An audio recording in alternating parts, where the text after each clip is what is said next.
زما عزتمند مشرانو کشرانو د بیت المقدس یو ډیر لوی امام تیر شوی دی چې د هغه نوم دی حضرت عمران. د حضرت عمران ډیره موده پورې اولاد نو. د بیبي دا حنا دی یو ځلې دا سوال وکړ، یو نظر اومنه که الله پاک ماته یو زوی راکړه نو زه به هغه د بیت المقدس د خدمت دپاره وقف کړم. نو الله جل جلاله نه سوال وکړ، نظر اومنه چې زوی مې وشي نو بیت المقدس چې څومره کارونه یې هغه به پې کومه، د دې چې څومره خدمتګاران دي د هغو به خیال ساتي، بس بیت المقدس دپاره به هغه ما وقف کړي وي. د رب ذوالجلال کارونه داسې وي چې په هغې کې ډېر لوی حکمت وي. نو الله پاک د الک په ځای بیبي حنا ته حضرت عمران ته یو جینۍ ورکړه، لورې وشوه. نو دې حنا بیبي وویې چې ما خو الک غوښته او دا خو جینۍ وشوه او جینۍ دا د الک په شانتي نه وي. بهرحال نوم یې ورله کېښوسته مریم، او دا بیبي مریم د بیت المقدس د خدمت دپاره وقف کړله. چې کله بیبي مریم د 3 کالو شوه د حضرت عمران انتقال وشو، هغه وفات شه. او بیا د هغې نه پس چې کله دا د 3 کالو شوه، یو ورځ بیبي حنا دا بیت المقدس ته راغله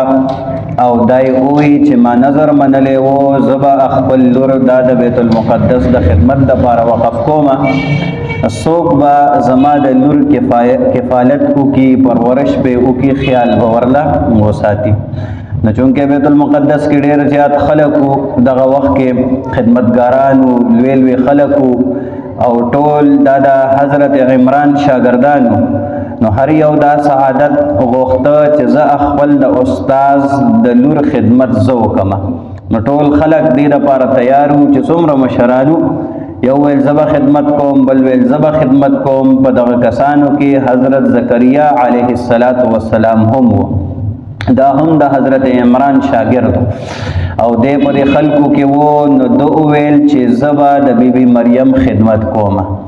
دا به ما ته حواله کېږي ځکه چې دا بیبي مریم ترور دا د حضرت زکریا علیه السلام په نکاح منې وه. ده وویل چې دا ترورې ما سره دا نو زیات حق زما دی چې زه دا واخلم، د دې پرورش د خپل په ځي کې وکړم، خپل په کور کې وکړم. بهرحال دې کار دپاره ټکټونه واچولی شول، خسنې واچولی شوې چې قراندازي وکېږي. د قراندازۍ طریقه دا ده، په قلمونو باندې نومونه ولیکل، دریاب کې به پرېږدو چې د چا قلم دا بره راغی اوچت راغی د اوبو له پاسه، نو هغه به بیبي مریم واخلي او د هغه خدمت به کوي. قلمونو باندې نومونه ولیکل، دا ټول د تورات عالمانو د تورات باندې کې پوهېدل. نو چې کله یې نومونه ولیکل، د زکریا علیه السلام قلم دا د اوبو له پاسه راغی، نو د نورو چې څومره کسانو د هغې قلمونه د اوبو ځان سره یوړل. او بعضې علما دا فرمایي چې د زکریا علیه السلام قلم چې کوم طرف نه اوبه را روانې وي په هغه طرف باندې کې روان شو. نو بس زکریا علیه السلام په کفالت کې، په رهنمایۍ کې دا بیبي مریم دا راغله او زکریا علیه السلام د دې پرورش چې دی دا شروع کړه. او دارنګې د خپل کور سره خواته د بیت المقدس سره خواته یو حجره ورله جوړه کړه، یو کمره وله جوړه کړه چې دې کې به ته اوسېږې، دغلته به ته پاتې کېږې. نو د بچپن نه بیبي مریم دا به په هغې کې ناسته وه، ذکر اذکار به یې کو، وله الله جل جلاله ډېره زیاته ورکړې وه، هوښیاره وه ډېره زیاته. دغه کوټه کې بناسته وه، د الله پاک ذکر به یې کو، عبادت به یې کو په کومه طریقه باندې چې د هغې په شریعت کې کومه طریقه وه د هغې مطابق به یې عبادت کوو. زکریا علیه السلام به وله کله کله خواته راتلو. یو ورځ چې کله خواته ورله راغې نو د بهر نه ورپسې زنځیر اچولی و، کله به یې ورپسې کوټه کلاو پرېښوسته، کله به یې زنځیر اچو. یو ورځ چې راغې زنځیر یې اچولی و چې دروازه یې کلاو کړله، ویې کتلل چې بیبي مریم په خوا کې داسې فروټ پراته دي داسې میوې پرتی دي چې په پورا فلسطین کې هغه ټیم کې دغه فروټ نه و په هغه سیزن سره نه د هغې میوې نه و تپوس یې ترېنه وکړو چې دا ستا خواته د کوم ځای نه راغلل چا درله دا راوړي دي نو دی ورته وویل چې دا د الله پاک د طرف نه ماته میلاو شوي دي الله پاک راکړي دي زکریا علیه السلام دغه ټیم پورې د اولاد نو بچی نو اچانک په زړه کې د بچی امید راغی خواهش را پیدا شو چې الله پاک مال هم یو بچی راکړي څنګه چې بیبي مریم ته بے موسمه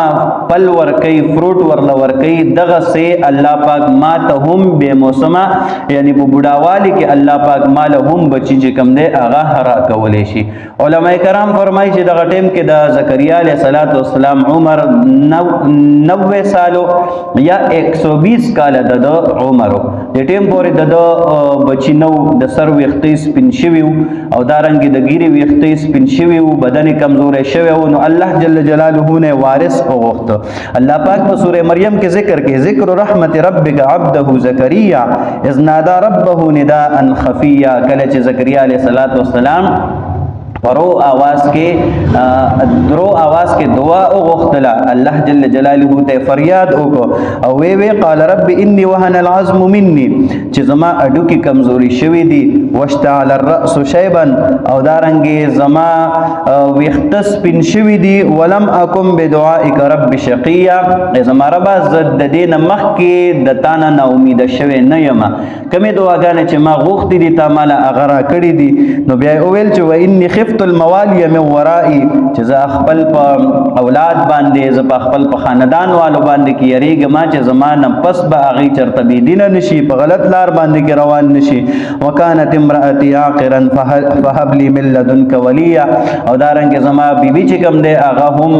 شنډه شوې ده بوډۍ شوې ده ماله یو اولاد چې کوم دی هغه راکې یرثني ویرث من آل یعقوب واجعله ربي رضیا او چې هغه زما وارث وي او د یعقوب علیه السلام د اولاد وارث وي یعنی چې د دین وارث وي د دین خدمت وکړي او داسې زوی راله راکړې ربه چې ته د هغه نه خوشحاله ته د هغه نه راضي نو دا دعا وکړله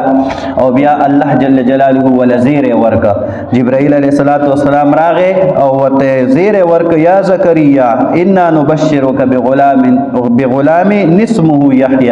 چې موږ تعالی یو الګ زیره درکو یو غلام بدر ته ملاویږي یو الګ بدر الله جل جلاله راکې اسمه یحیی نم بداغه یحیی علیه السلام وی لم نجعل له من قبل سمیا د دین مخکې منګه دا نوم چې دی هغه بل چا دپاره نه دی ایښی نو دا د یحیی علیه السلام زیری ولا الله پاک ورکړه نوم ورله هم رب العالمین کېښوسته په اسمان کې او داسې نوم دی چې د ځمکې په سر د یحیی علیه السلام نه مخکې دا نوم د چا نه اول ځل منې الله جل جلاله دا نوم دا د یحیی علیه السلام منتخب کړ نوم ورته میلاو شو نو زکریا علیه السلام ته چې کله جبرائیل علیه السلام زیری ورکړه په تعجب کې شو او وی فرمایل قال رب أنا يكون لي غلام وكانت امرأتي عاقرا وقد بلغت من الكبر عتيا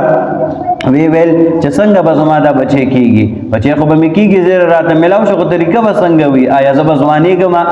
زه زما کور والا به ځوانېږو یا به بل څه کار کېږي یا به په دغه بوډاوالي کې موږ ته بچي را نصیب کېږي څنګه چل به کېږي نو د دې تپوس یې وکړو قال كذلك قال ربك هو علي هين وقد خلقتك من قبل ولم تك شيئا نو الله جل جلاله ورته فرمایل چې همدغه رنګ به کېږي څنګه چې الله پاک ته پیدا کړې حالانکې د دې نه مخکې بالکل نوم نشان دی نو الله پاک ته پیدا کړي نو زکریا علیه السلام بیا د الله پاک نه خو غوښتله چې رب اجعل لي آیه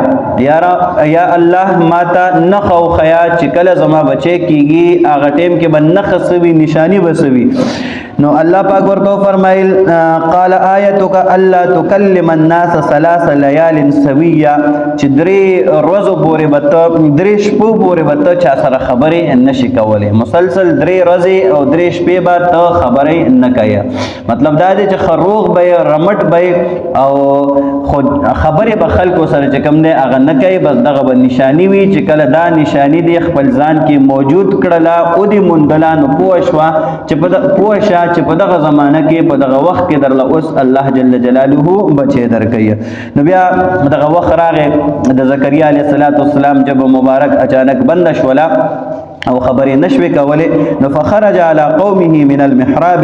فاوحى اليهم ان سبحوا بكره وعشيه. خپل کور والو ته د خلکو ته خپل قوم والو ته د محراب نه خپل د عبادت د ځای نه بهر راووته. اشاره ورته وکړله په اشارې سره خپل قوم والو ته ووی ان سبحوا بكره وعشيه چې سبا او بیګا سحر ماښام د خپل رب تسبیح بیانوي ثنا صفت کوي ذکر او اذکار کوي. واپس چې کوم دی هغه دنه لاړو خپل عبادت خانې ته.